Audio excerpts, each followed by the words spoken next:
రాజకీయాల్లో నోటి దూకుడు ఒక్కోసారి ఎలాంటి ఇబ్బందులను తెచ్చిపెడుతుందో నిన్నటి వరకు అధికార పవర్లో ఉండి విర్రవీగిన కొందరు నాయకులను చూస్తే మనకు స్పష్టంగా అర్థమవుతుంది.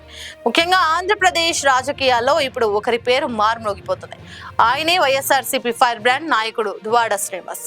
గత ప్రభుత్వ హయాంలో మైక్ దొరికితే చాలు ప్రత్యర్థులపై విరుచుకుపడే దువ్వాడ శ్రీనివాస్ పరిస్థితి కూటమి ప్రభుత్వం అధికారంలోకి వచ్చాక పూర్తిగా మారిపోయింది. ప్రస్తుతం ఆయన చుట్టూ అనేక చట్టపరమైన వివాదాలు ముసురుకున్నాయి.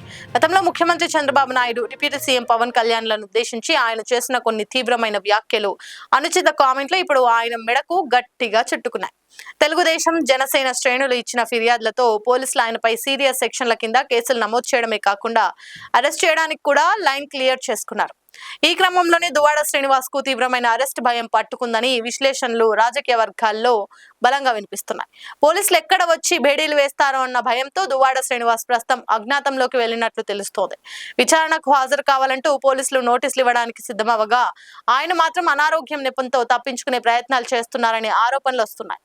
ఏపీలో ఉంటే కాకిలు ఎప్పుడైనా తన తలుపు తట్టే ప్రమాదం ఉందని గ్రహించి ఆయన గుట్టు చప్పుడు కాకుండా పక్కనే ఉన్న ఒరిస్సా రాష్ట్రానికి వెళ్లిపోయినట్లు కూడా ప్రచారం జరుగుతుంది. చట్టం నుండి, పోలీసుల నుండి, విచారణ నుండి లూప్ హోల్స్ వెతుక్కుంటూ తప్పించుకోవడానికి దువ్వాడ శ్రీనివాస్ తన ఫోన్ కూడా స్విచ్ ఆఫ్ చేసి అండర్ గ్రౌండ్ వెళ్లిపోయారని, లొకేషన్ దొరకకుండా జాగ్రత్తలు పడుతున్నారని పొలిటికల్ సర్కిల్స్ లో గట్టిగా మాట్లాడుకుంటున్నారు. నిన్నటి వరకు నేను దేనికైనా రెడీ, నాపై ఈగ కూడా వాలదు అన్నట్లు గర్జించిన ఒక సీనియర్ నేత ఇవాళ ఒక కేసు భయంతో పక్క రాష్ట్రంలో దాక్కోవాల్సిన పరిస్థితి రావడంపై సోషల్ మీడియాలో నెటిజన్లు రకరకాలుగా వ్యంగ్యంగా ట్రోల్స్ చేస్తున్నారు. ఇక ఈ హైడ్రామా ఇలా నడుస్తుండగానే ఇక్కడ మీడియా ముందు మరో ఆసక్తికరమైన క్యారెక్టర్ సీన్ లోకి వచ్చింది. ఆమె దివ్వెల మాధురి. దువ్వాడ శ్రీనివాస్ వ్యక్తిగత రాజకీయ జీవితంలో గత కొన్ని రోజులుగా ఈమె పేరు ఎంత సంచలనంగా మారిందో మనందరికి తెలిసిందే.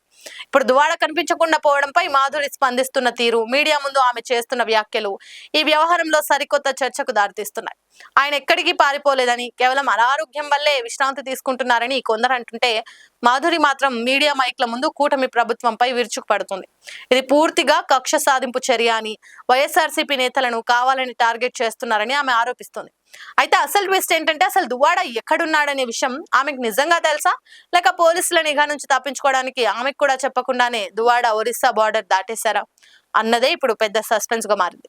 ఏదేమైనా అధికారంలో ఉన్నప్పుడు ఏది మాట్లాడినా నడుస్తుంది. మనల్ని ఎవరు ఏం చేయలేరు అనుకోవడం ఎంత పెద్ద పొరపాటో దువ్వాడ శ్రీనివాస్ ఎపిసోడ్ చూస్తే స్పష్టంగా అర్థమవుతుంది. చట్టం తన పని తాను చేసుకుపోతున్నప్పుడు ఎంతటి తోపు నాయకుడైనా సరే లొంగిపోక తప్పదు. నోటి దురుసుతో విచ్చలవిడిగా మాట్లాడి ఇప్పుడు చిక్కుల్లో పడి తప్పించుకోవడానికి రాష్ట్రాలు దాటం చూస్తుంటే ముఖానికి రంగుపోయిన నటుడి పరిస్థితి గుర్తొస్తుందని రాజకీయ విశ్లేషకులు వ్యంగ్యంగా వ్యాఖ్యానిస్తున్నారు. లైక్ చేయండి, షేర్ చేయండి, సబ్స్క్రైబ్ చేయండి. మరిన్ని వీడియోల కోసం బెల్ సింబల్ పై క్లిక్ చేయండి.